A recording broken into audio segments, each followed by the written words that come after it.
Nee, die beste en die lekkerste musiek hier op Stream Central. As jy ook so pas ingeskakel het, dan sê ek ook vir jou goeiemiddag en baie welkom. Nou ja, dit is Dinsdagmiddag, dit is 3:30, wat beteken dis tyd vir the Pet Pulse saam met Lupa Reptiles and Roots. Low,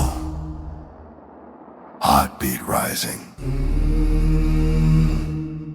You're tuned to the Pet Pulse, where reptile truth bites deeper. Lupa brings the wild to the mic. Tuesdays 15:30, only on Stream Central. Dis tyd vir the Pet Pulse hier op Stream Central en vanmiddag gesels ek weer met Eliana Lambrechts daar van Lupa Reptiles and Roots. Eliana, goeiemiddag. Goeiemiddag Johan, baie dankie. Eliana, vandag gaan ons 'n bietjie gesels oor slangeiers. Nou, wat maak slangeiers anders as 'n voëleier? Die eerste interessante ding is, as jy dink aan 'n voëleier, dan gaan jy dink aan 'n normale egg shape. Dit is vet en rond aan die een kant en die ander kant is 'n bietjie meer skerp en punterig. Nou, slangeiers het net vetkante.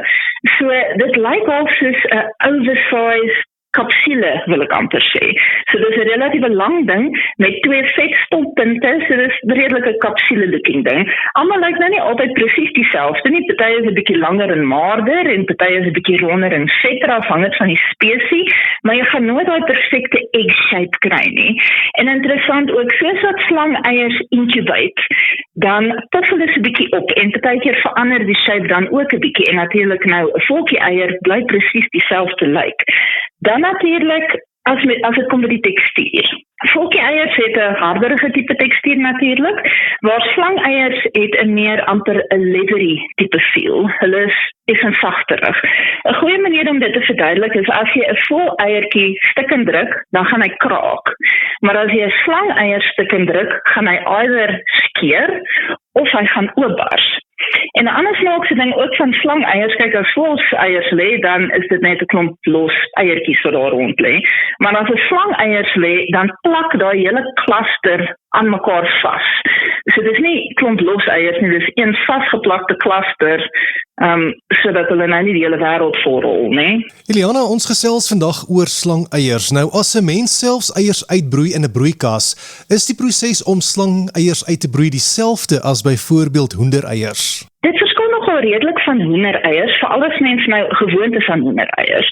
Die eerste groot ding is, as mens hoendereiers in 'n broeikas uitbroei, is jy gewoond daaraan dat die eiers gedraai moet word.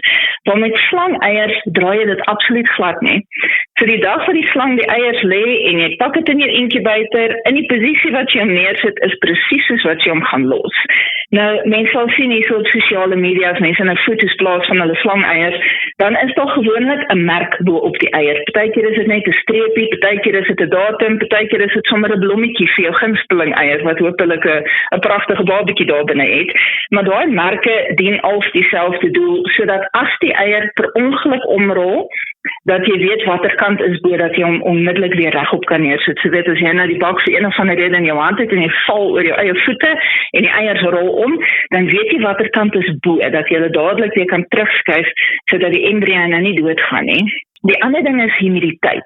Hoendereiers het nie verskriklik baie humidity nodig om reg uit te broei nie. Die meeste broeikaste vir hoendereiers het net so klein ou kompartement waar daar net so klein loggie water in is, waar as my slangeiers uitbroei, die hele bodem van die bak waar die eiers kom, gaan bestaan either uit water, afhangend van die tipe incubator wat jy het, of dit gaan bestaan uit klam vermiculite. So baie hoë humiditeit. En dan die laaste een is die temperatuur. Slangeiers het baie laer temperatuur nodig om suksesvol uit te broei as hoendereiers. Nou die spesifieke temperatuur gaan wissel volgens spesies. Party slangspesies kan warmer temperatuur hanteer, ander nie eintlik nie. Maar 'n goeie voorbeeld is my hoendereiers incubate tans op 38 grade Celsius. Waar my cornsnakes in is op 28 grade Celsius. So dit is nogal 'n groot verskil. So die temperatuur waarteen ons hoendereiers uitbroei gaan definitief 'n slang embryo doodbraai. Dan natuurlik ook hoendereiers broei verskriklik vinnig uit, minder as 3 weke, waar slangeiers afhangend van die temperatuur is omtrent 2 maande plus. So dis 'n redelike tydverskil ook. Eliana, wanneer dit by teel kom en slange eiers lê, beskerm die ma die eiers tot dit uitbroei of los sy hulle net? Die meeste slange gaan 'n pragtige ideale plek soek wat sy glo veilig is en geskik is vir eiers en sy gaan die eiers lê en sy gaan pretty much vir hulle sê ek het my deel gedoen, good luck en dan gaan sy weer. En sy dink nie weer daaraan en sy doen niks daarmee nie, maar hier en daar kry mens tog slangspesies wat hulle eie eiers uitbroei. 'n Goeie voorbeeld daarvan wat ook 'n algemene troeteldier is ball pythons. So wat dan gebeur is die wyfie kies nog steeds die mees geskikte plek wat sy kan kry vir haar eiers en sy koil styf om hulle om die humiditeit en die temperatuur in range te hou en so sit sy dan nou tot die eiers uitbroei. Natuurlik, dit is 'n reptiel, so sy kan nou nie haar eie body heat generate soos wat 'n hoender kan of basies die meeste ander diere nie.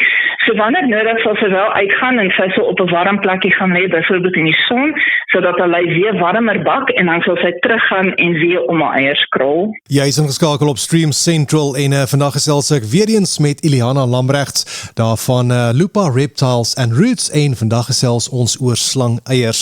Nou Eliana, met slange wat self hulle eiers uitbroei, help die ma op enige manier om die kleintjies te versorg wanneer hulle uitbroei? Weet jy Johan, sy help die eiers om uit te broei en dit is pretty much eintlik maar waar dit stop.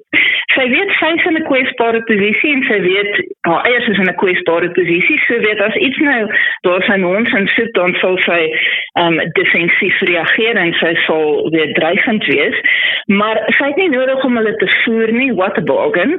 Sy het nie nodig om hulle te leer jag nie, what another bargain. So sy doen eintlik niks verder nie. Hulle bly nie altyd ewe lank by die ma nie, weet hulle mag 'n paar uur rondhang, hulle mag dalk 'n week rondhang, maar die oomblik as die babatjies voel hulle is gereed, dan gaan elkeen in sy eie rigting. So hulle mag dalk nog 'n rit by die ma wees en terwyl hulle daar is, soos ek sê, mag sy dreigend reageer as iets naby kom, maar sy het niks verder om vir hulle te doen nie. Hulle is 100% onafhanklik. Eliana, met troeteldierslange wat wel selfs eiers kan uitbroei, los jy die ma om dit te doen of broei jy self die eiers uit? Oor die algemeen gaan mens eerder die eiers wegvat en self uitbroei. Nou, die twee groot redes daarvoor is eerstens, as jy die eiers wegvat, het jy meer beheer oor hulle. So as ons die eiers vat en ons sit hulle in 'n artificial incubator, het ons beheer oor die humiditeit, ons het beheer oor die temperatuur, ons kan check dat die eiers reg ontwikkel, weet as dan nou dalk enetjie doodgaan gedurende incubation, kan mens hom uithaal sodat hy nou nie vrot word nie, en as daar iewers 'n blooper is deur die inkubasieproses, dan kan mense net maar die humiditeit 'n bietjie opstoot of wat ook al die geval mag wees, waar as alles daar onder die maas is, dan nou nie eintlik so baie wat jy daarvoor kan doen nie. En die ander ding is, dit vat nogal redelik van die ma se reserves om die eiers te lê.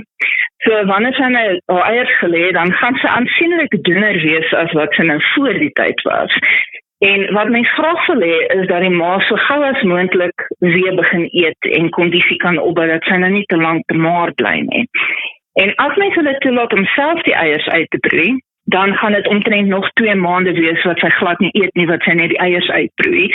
So, dit kan gesien word as 'n onnodige ekstra 2 maande sonder kos, wat sy al reeds 'n ruk sonder kos was. So, in die meeste gevalle vat ons die eiers weg, dat die ma kan eet en ons broei self die eiers uit, maar daar is wel teelers wat die ma's toelaat om hulle eiers self uit te broei. So weet as jy 'n slange ken en sy is op goeie kondisie, dan kan dit definitief suksesvol wees as jy al los om dit self te doen. Eliana, ek het nou vir jou 'n baie interessante vraag en ek het dit altyd gewonder en vandag gaan jy nou hierdie vraag vir my wel kan beantwoord. Gee sommige slange lewende geboorte? Dit is 'n baie weird ding, maar ja, daar is beslis slange wat lewende geboorte gee. 'n Goeie voorbeeld daarvan wat ons ander as troeteldiere is boas. Nou, dit is, ek het al hoeveel keer gesien hoe 'n boa geboorte gee en dit bly amazing en dit bly so cool en dit is net nooit boring nie, want dit is die weerste ding. Nou, wanneer die baba uitkom, is hy omhul in 'n deurskynende sakkie.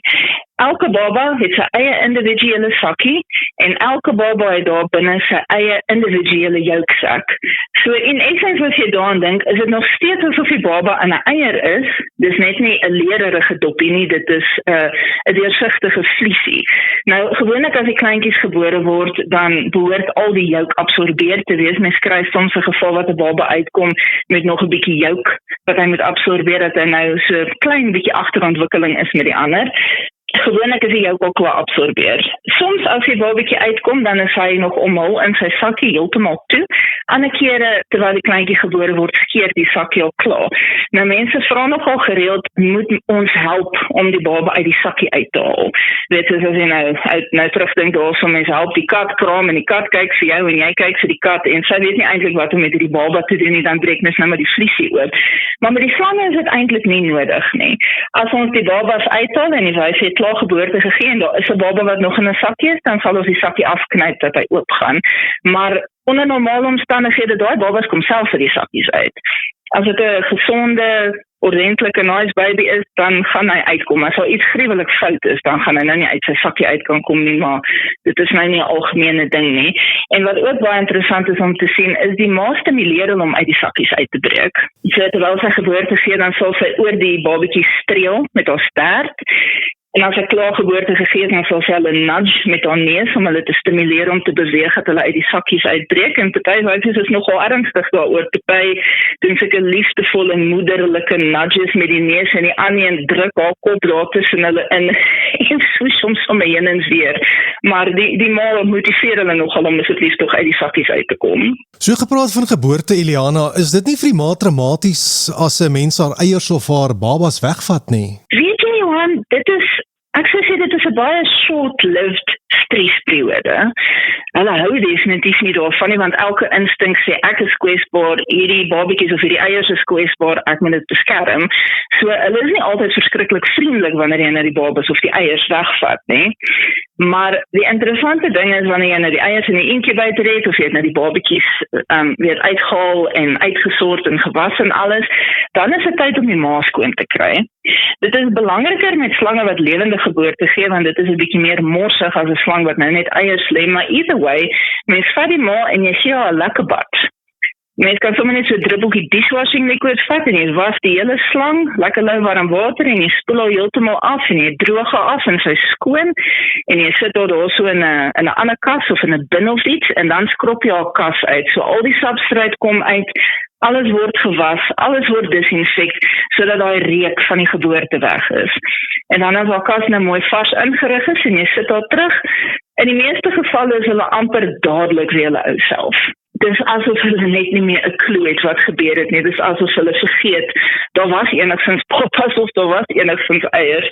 En die meeste wyfies sal later daai selfde dag weer begin eet en net normaal aangaan met hulle lewe. So dit is definitief nie vir hulle lekker nie, maar dit is vinnig verby, die bietjie stres wat hulle deurgaan is daarom vinnig verby. Eliana, om af te sluit, slange is onafhanklik van die oomblik af wat hulle uitbroei of gebore word. Nou, wanneer mens dan 'n troetelslang direk van 'n teeler koop, is daar ook 'n wagperiode voordat hy na 'n nuwe huis kan gaan of kan hulle dadelik na die persoon se huis toe gaan? Weet jy, Johan, daar behoort definitief 'n wagperiode te wees. Soms is daar nie en soms dink mense dis sou right want die ouetjie is onafhanklik, dit het nou nie iets nodig van sy ma af nie. Maar die probleem is alle babatjies is nie ewe vinnig om te begin eet nie, almal is nie ewe sterk nie. So wanneer daai babatjie nou gebore word of uitbroei, whichever the case may be, moet hy eers vervel. Dan moet hy begin eet, hy moet reg verteer, hy moet aanhou eet, hy moet groei, hy moet gewig optel, hy moet basies net al die normale goed wat hy veronderstel is om te doen, moet hy normaal doen voordat hy huis toe gaan. So dit is 'n teeler se plig om te sorg dat daai babatjie gevestig is en goed gevestig is op dooie kos. Dat as hy nou na 'n nuwe huis toe gaan en hy word reg na gekyk en sy kas is reg ingerig, is dit 'n garantie dat hy gaan eet. So 'n babatjie wat toevallig 1 of 2 keer geëet het, is nie genoeg nie. Dit is nie 'n waarborg dat hy daarna gaan aanhou eet nie. En die ander ding as mens 'n goed gevestigde slang koop, kyk jy gaan 'n bietjie langer wag, maar ek sou sê wees geduldig en wag, want dan weet jy kry 'n diertjie wat mooi sterk is, mooi gevestig is en hy gaan jou plesier bring plek van kopseer. Dit is nie lekker om 'n kleintjie huis toe te vat en jy sukkel jouself mors dood met hom nie. So die ander ding is dan ook, as jy 'n ordentlike babatjie huis toe vat wat mooi gevestig is en hy wil dalk nie eet nie, dan weet mens dadelik iets in die omgewing is nie reg nie. So dan is dit maklik om te begin met troubleshooting en te kyk na die size van die kas, hoe hy ingerig is, die temperatuur, die humiditeit, hoe mens die kos aangebied het, en is nie 'n geval van aarde.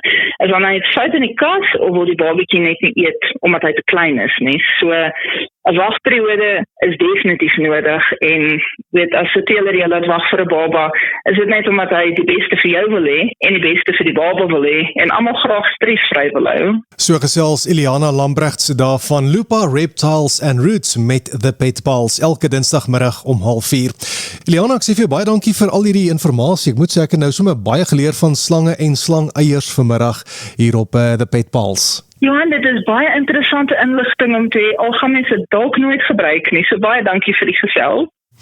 Iliana, baie dankie en jy moet 'n lekker middag verder hê. Dieselfde vir jou, Johan, baie dankie. As jy dalk enige ander inligting benodig rakende eksotiese troeteldiere soos slange of geckos, kan jy ook 'n Lupa Reptiles and Roots se Facebookblad besoek. Low. Heartbeat rising. You're tuned to the Pet Pulse, where reptile truth bites deeper. Lupa brings the wild to the mic. Tuesdays 15:30, only on Stream Central.